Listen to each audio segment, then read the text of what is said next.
Good morning and welcome to the weekly media availability for the Legislative Republicans. Thanks for tuning in this early.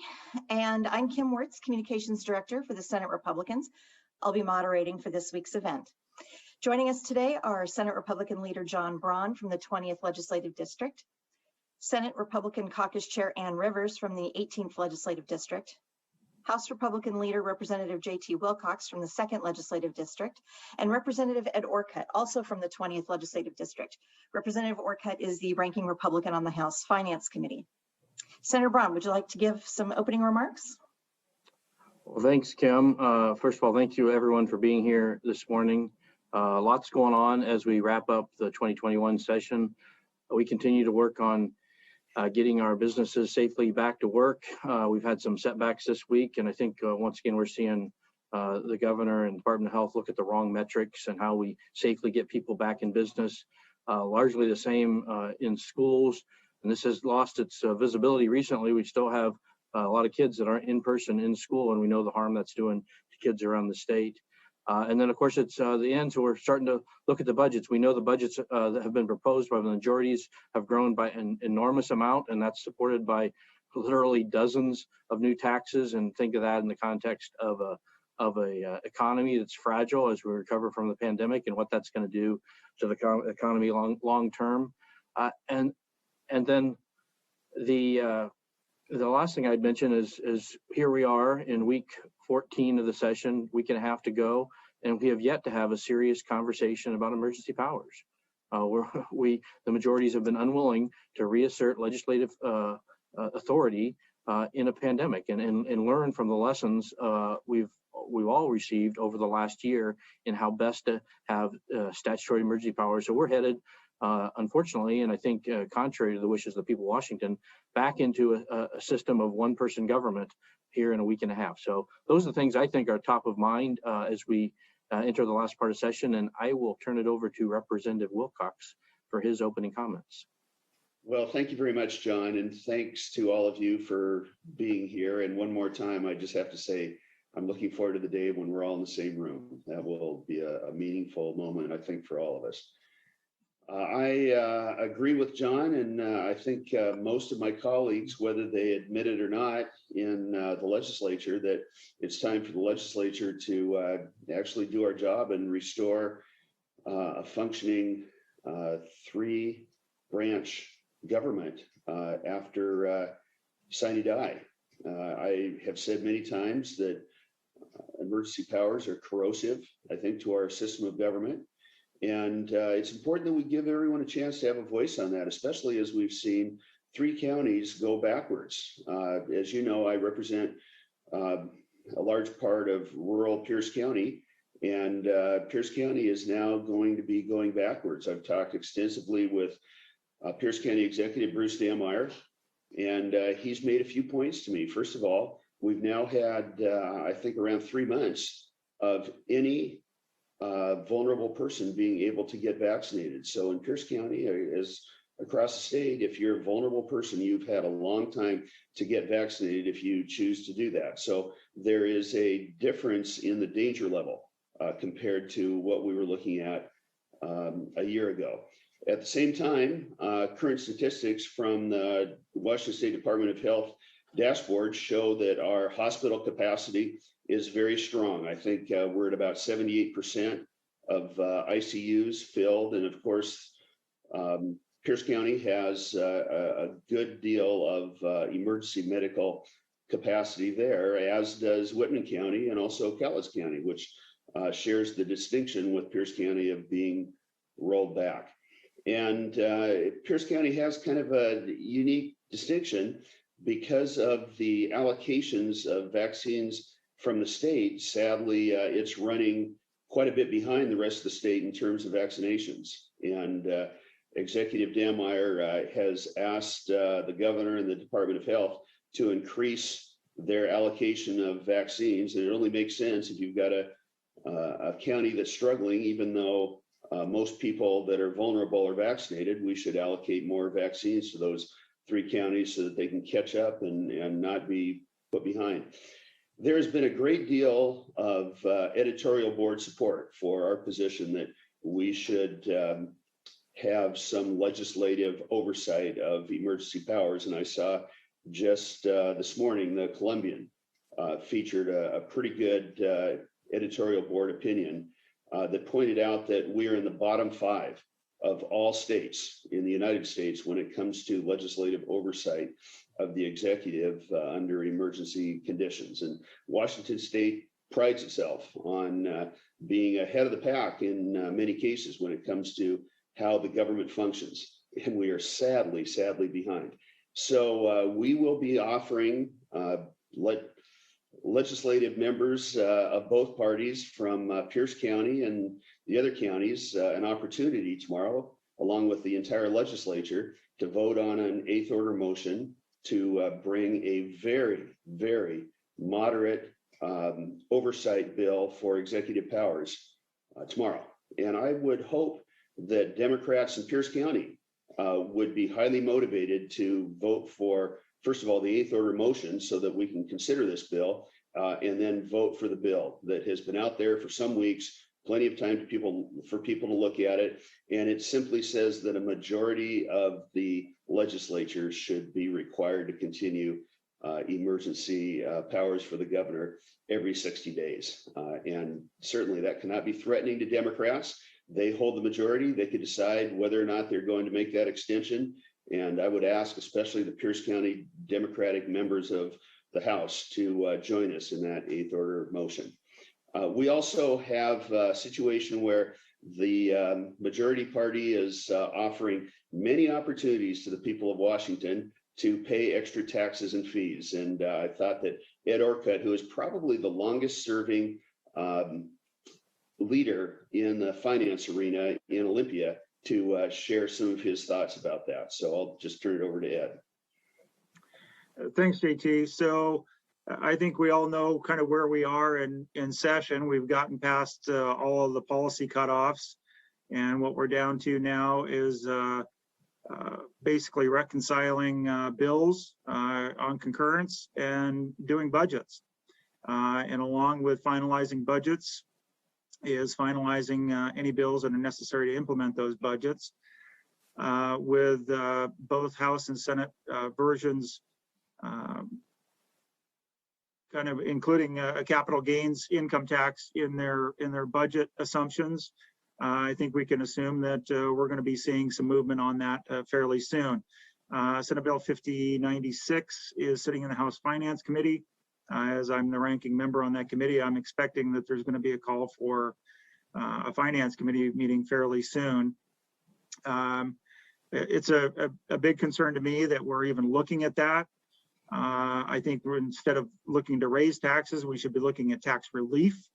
I've gone back and looked at, every time we get a revenue forecast update, we continue to hear that our revenues are growing, and part of the reason they're growing is because property taxes came in higher than we anticipated. I went back and looked at what we expected when we did the McCleary fix, how much revenue we expected to come in property tax. We're collecting $1.4 billion per year more today than what we're expecting to be collecting today in property taxes as a result of that. That's about $2.7 billion per biennium that we could be giving in tax relief and still living up to our obligations under the McCleary fix. And yet here they are looking at a $1 billion per biennium tax increase. It seems to me things are going in the wrong direction. Add to that, you remember that I was the ranking member on the Transportation Committee for a number of years. In fact, when we did the last transportation package, I was part of the negotiations as the ranking member on transportation. Really concerned about how this proposal is being put together, concerned about a lot of what's in it, but really concerned about the way it's being put together too. We heard when Representative Fye brought his proposal out and had a hearing in the Transportation Committee, he talked about all of the listening tour that they did. Unfortunately, no Republicans were invited to any of those 80+ listening sessions. Whereas when the MCC did their listening session back in 2013, All legislators were invited. In fact, all legislators from the area where they were doing one were especially invited. I know I attended at least 4 of the 10 personally, and I saw legislators from both parties at those listening sessions. So it's a little disappointing that these proposals were done without the input or without the ability of Republicans to be involved in the listening sessions, and then put out and requested that it become bipartisan, suddenly become bipartisan after it's already been put together. It's really concerning when you look at what is in the package that we're seeing, especially coming over from the Senate, 9.8 cent increase, the cap and tax proposal that's in there. They even add in an assessment on new construction. First time we've really gotten into property taxes to fund state transportation. And there's 34 different ways that they raise money for this. Some are transfers, some are good, but a lot of them are just taking more money out of the taxpayers' pockets when most taxpayers actually need some going into their pockets. We've seen the federal government do 3 different packages where they've sent out stimulus checks. And here the state is trying to take more out of their pockets instead of more into their pockets. So it is extremely concerning to see some of these things that are still alive. There's still talk about running these things. We know that they can be run last minute. We've seen it before in 2005. For those of you who were around then, remember that we were getting close to the end of session and everybody thought that transportation package was dead. And it came to life and I think passed in the last 2 or 3 days of the legislative session. So we know nothing is dead until the final gavel falls, and the taxpayers are never safe until we gavel out sine die.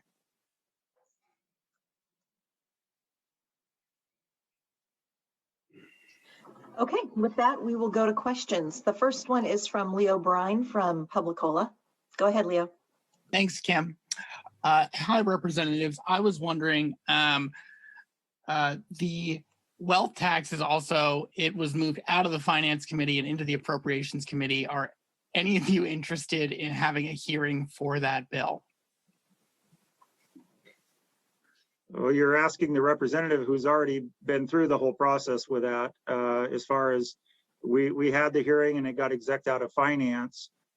So now it would be a question of whether or not it advances across the floor. I have concerns about that. I really have a hard time believing, that if you look at the intent statement, it talks about at least one individual worth $179 billion at a 1% tax. That's $1.79 billion if they would be taxed annually. I can't believe that somebody is going to stay in this state and pay $1.79 billion annually in additional taxes above what they're already paying. Remember, if they've got that kind of value, they've got a huge amount of assets, more than likely in this state, and they're already paying huge amounts of taxes. So I'm really concerned that we would see some of those folks say, okay, I could buy $150 or $200 million resort style home somewhere else, and that's a lot less than 1.79 billion per year. So even if they don't move, you run the risk of a lot of up and coming entrepreneurs that would say, I hope to be in the billionaire class someday, but I don't hope to be in the billionaire class in the state of Washington, and they'll locate somewhere else. And we are hearing from some individuals that they don't want to come here, and that others are not looking at the state of Washington anymore. And that's without it even being passed. That's just with the threat of it being passed. And you have to understand that's the way the business community looks at things. They don't just look at things as, okay, this is what the tax, the taxes are now. What is the risk of new taxes being added on? What would those taxes be? And do I want to take that risk? Do I want to invest billions of dollars? As Amazon has invested over $100 billion in facilities and wages in our state. Do we really want to see the next entrepreneur move to another state and we lose out on the next $100 billion of investment? That's what really concerns me. Well, So I really don't have an interest in seeing that advance any further. I think anybody that considers the irresponsibility of building a budget around a lot of revenue from a small number of the most portable people in the world will realize that this is not a serious proposal.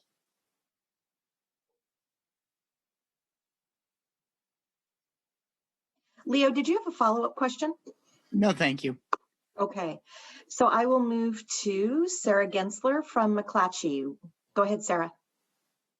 Thank you, Kim. Over the weekend, the Ways and Means Committee passed Senator Dinger's bill addressing the Blake decision to rules without recommendation. She explained yesterday the goal is to get that out of the Senate this week. And just based on what happened on Saturday, it doesn't seem like there's consensus on the right approach there quite yet. We heard a bit about the sticking points in the majority, and I'm curious if Senator Brown and Rivers, what's the state of those conversations? What do you see as the sticking points? And do you think it's realistic to get a bill all the way through the legislature by April 25th? Sarah, I think that negotiations are happening regularly. There's a lot of discussion going on, not just between the negotiators, but by people who are very, very concerned on both sides of the aisle. I would say this is not a partisan issue, but I would say that the prime holdup is should there ever be a felony involved in illegal drug possession, and I think that's the largest sticking point. I mean, you've got somebody on their sixth time; they've been diverted 2-3 times. Maybe they need something a little bit stronger to give them a boost. And if you've seen any of the coverage down here in Clark County, we have a gentleman who just opened the Iron Horse Recovery Center who says that it was the interface between public safety and treatment that not only saved him, but is now allowing him to save others. So some individuals need a stronger, firmer hand, others not so much. Very, very concerned down here in Clark County. We've seen 13-year-olds get caught and released with heroin on them. So I think that that's really, the felony piece is really important as it relates to the idea of what to do with individuals who are given chance after chance, but don't do anything to really make those chances work for them. I think that's the biggest. Everything else is on the table, but for some reason, that's the flag. That's where the Democrat majority has placed their flag, and no felony ever. Yeah, I would just add, and many of us have drug courts in our communities that have been very effective in helping folks break out of the cycle of substance abuse. And there's no path to drug courts unless there's a felony involved. Those drug courts are through the Superior Court. Gross misdemeanor is at the district court. So I think there's broad agreement that we ought to have some treatment programs. That's the right answer. But there also has to be some consequences and some path to get to drug court where we can insist on treatment. And I agree with Senator Rivers. That's been the sticking point. We're going to keep working on it. And as she said, I don't know this is a partisan issue. I think anybody that's serious understands this has to be dealt with before we leave. It's a little disappointing that it's taken 2 months to get to that conclusion for the majorities, but they seem to be there now, and we're working hard and in good faith to find a way to move forward. Sarah, did you have a follow-up? Yeah, I would like to ask Representative Wilcox, can you just explain a little bit further the potential results of a motion under the 8th order of business, what that looks like?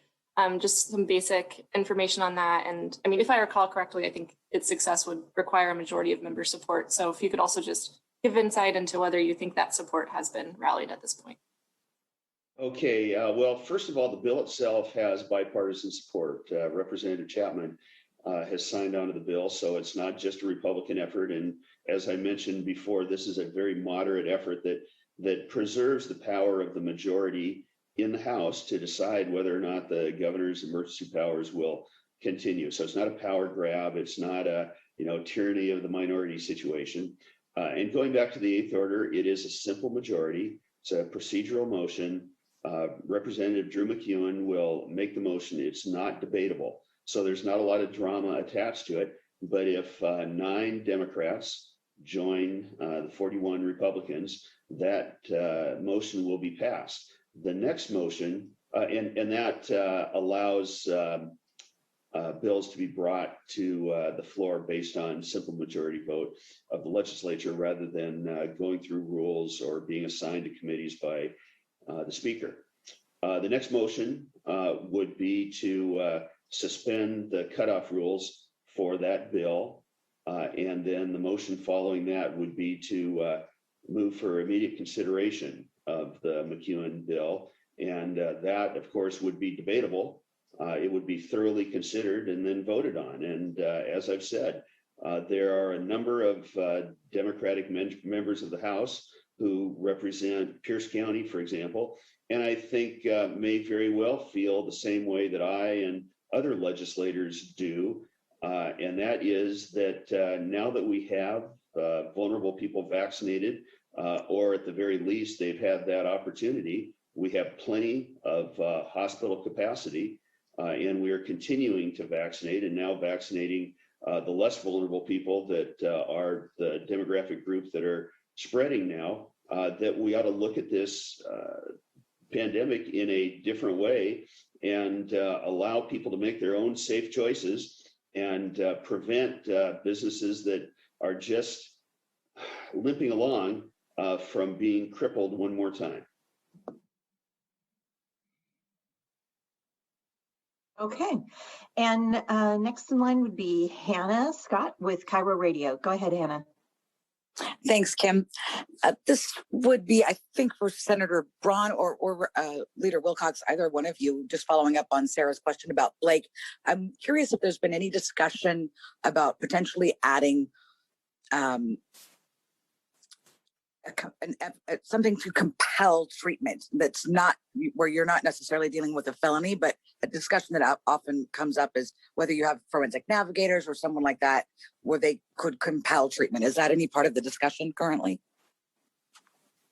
Well, I think rightly or wrongly, that is the only method we have to do that right now in our state, and really that we can put in place in the next, as a result of legislation, is through our drug courts. They have worked effectively and compassionately and to help folks get through this problem.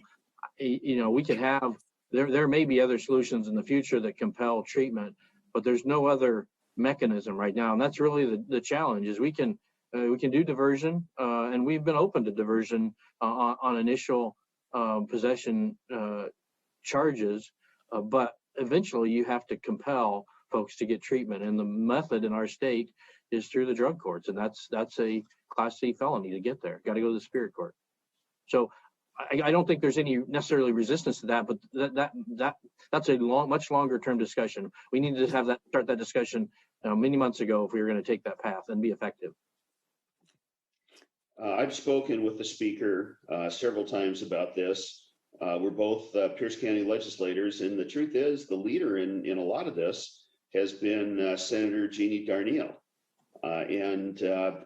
There's hardly a family in the state of Washington that has not had this touch one of their members. And I've been able to observe this closely because a family member of mine has been through a drug court. And I think that person is alive today because of the fact that it became a very serious thing. There was a time period when that person was unable to obtain drugs and is now a drug counselor, a huge success story. And, we can't give up on people, and we can't just be hands off. It's a matter of compassion.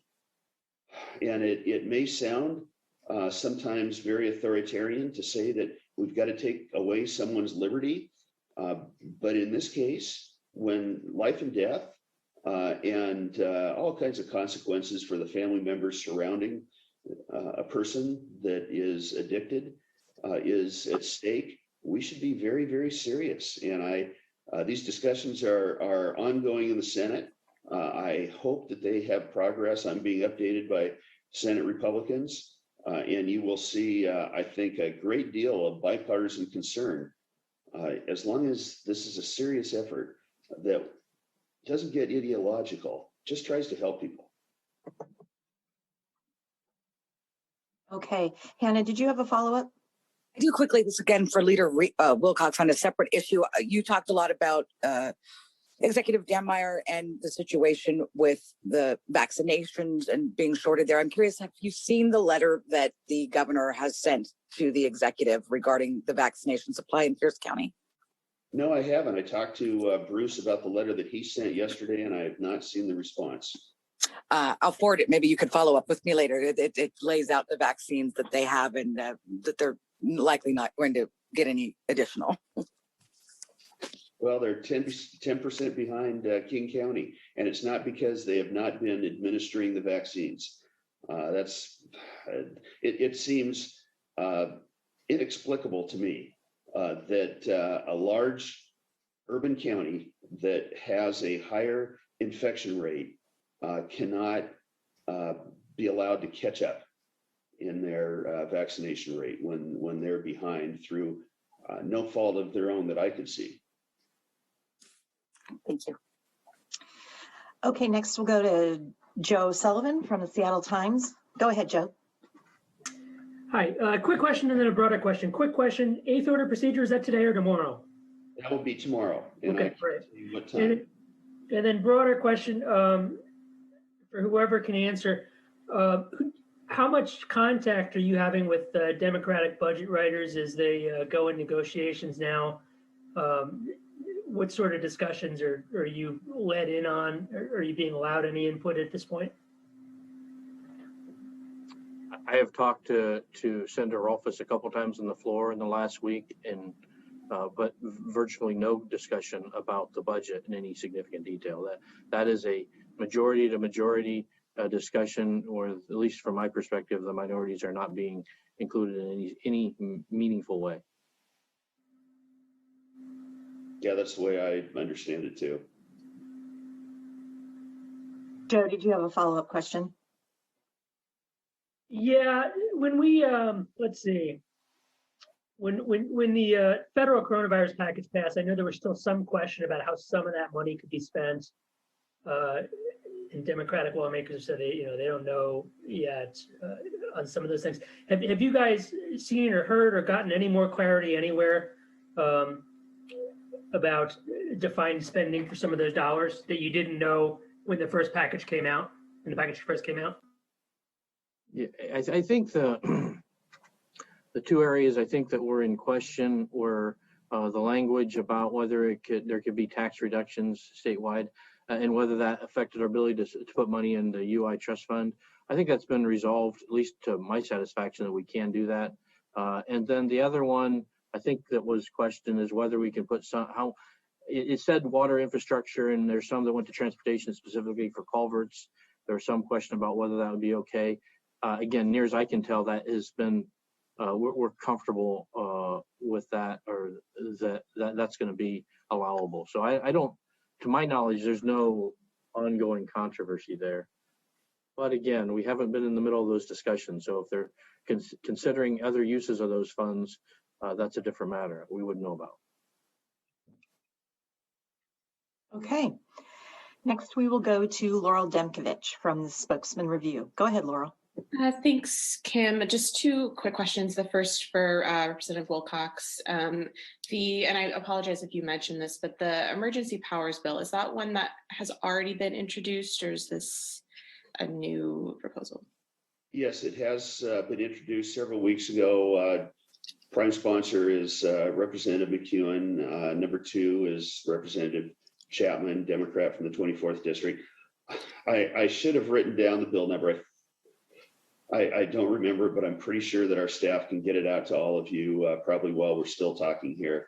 But again, it has gotten attention. It's a very simple bill, and it was deliberately written so that it would appeal to the majority. It does not take away their power. It requires a simple majority of the legislature to approve 60-day extensions of the governor's basic emergency powers, which is unprovided for in our state. It is an unusual situation that a emergency can last as long as the governor says it does, or until the courts step in. And as everyone knows, the courts have been very deferential to the executive. And, people should be interested in this regardless of what party you're in or what party the governor's in, because this is something that is important in the future. It's not just about this situation. And as we've said many times, these emergency powers have never been stress tested in a major way. And it is absolutely reasonable to think that now that we've had a year-long experience, that we might want to modify the things that were, purely theoretical over the last 30 years. I just add, we have a very similar bill sponsored by Senator Linda Wilson in the Senate. We've been pushing on that, and we very much appreciate the House Republicans are taking the lead on this, and we'll certainly support their efforts to bring emergency powers to the forefront in our discussions in this last week and a half. The McEwen bill is 1557. Thank you, Ed. Wilson Bill 5039.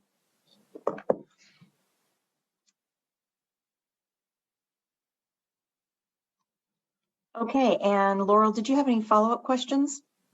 Yeah, just briefly for Senator Braun, you mentioned in the beginning that the metrics that were being used for the moving phases weren't the right metrics. Can you elaborate on that and what you think should be used instead? Yeah, and I think Representative Wilcox alluded to the same thing in his comments. And we've seen this over and over again as we've gone through the pandemic, that you have to continue that one metric, your landscape changes over time. So early in the pandemic, we're worried about death rate, of course, but also very much related to that was case rate and hospitalization rate. Well, as we get closer and closer to full vaccination of our most vulnerable, I don't have the exact statistics on the top of my head, but I think we're around 75% of those over 65. That is where the majority of the fatalities were, right? So as we approach, completion of that vulnerable group, not surprisingly, we've seen the death rate drop pretty significantly. So my view is that at this point, when we talk about restricting mobility, closing businesses, we ought to be looking at the death rate. And now, I think the death rate right now is somewhere around 5 per day. Now that's tragic, no question about it. But there are many other things in our state where we see death rates of 5 per day. This is no longer at the high rates we've seen in the past. So and then the other one that Representative Wilcox mentioned is hospitalization utilization. We have strong hospitalization availability really around the state. So the only thing that's keeping us from opening further is case rate. And you could make a very sound argument that right now, when we've largely vaccinated our vulnerable folks, where fatality risk is much, much lower, hospital availability is much, much higher, case rate is not the right metric to use now. The other two are the right metrics to use. And we ought to completely, and this is an ongoing issue. We ought to always be thinking about, are we measuring the right thing, and are we thinking about it in the larger context? And I just don't think we are. I think we've missed the real threat here, which is people dying. We want to protect our citizens, but we also know that other things, and we've talked about this lots over the last year, right? There's not just the impact of the pandemic. As tragic as it's been in many cases, there's mental health issues. We've seen suicides spike. There's other issues we have to consider. And at this point, fortunately, largely through vaccinations, I believe, we've been able to bring the fatality rate down. So let's rethink how we're evaluating the situation. I think if we do that, we'll see that we can open up more quickly, very safely, and reduce some of these other risks associated with the pandemic. Okay. Chris Murphy, did you have a question? I wanted to get to you before we were finished for the day. No, I'm going to take that as a no. Senator Braun or Representative Wilcox, do you have final comments before we're finished? I just thank you to everyone for showing up. As has been mentioned, there's a lot of things that are going to get stuffed into this last couple weeks of session. We're watching pretty closely the dozens of tax increases that are proposed and have, considerable concerns about all of those, some more than others, but we've talked largely about that. Still focused on same things we've been focused on the year. Let's get our businesses and our economy safely reopened. Let's get our kids back in school. Let's have a budget that is balanced and is sustainable and focused on the right things and not overspending or relying on proposed taxes that have real fundamental flaws in them. So and then finally, as we've talked, I think at length here, is let's rethink our emergency powers to get them right for the state of Washington.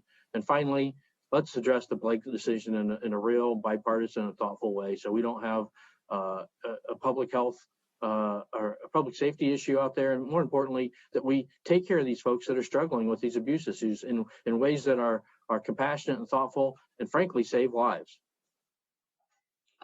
Well, I would thank you all for the time, but also urge you to keep your eyes on the behind the scenes stories of all of the ways that the Democratic Party is trying to tax people in the most regressive possible way for having to commute from places where you have affordable housing to places where there's employment. And in an odd way, all of those three bills that price carbon or gas seem to be tied together. The result over the long run could be that people have to pay 60 cents a gallon more for the necessary commuting that they do to get to their jobs. I don't know that there's going to be an awful lot of drama out in the open on these things, but I think there's going to be a ton behind the scenes. And there has been some amazingly perceptive reporting on this. I was very impressed with what Paul Query did. I learned an awful lot about the behind the scenes movements in the Senate from Paul Query, and a number of others of you, I think, have been really good on this. And it's going to have a big impact, whether it happens or not, to a lot of the working people of Washington. Thanks, everybody. Thank you, and we'll see you next week.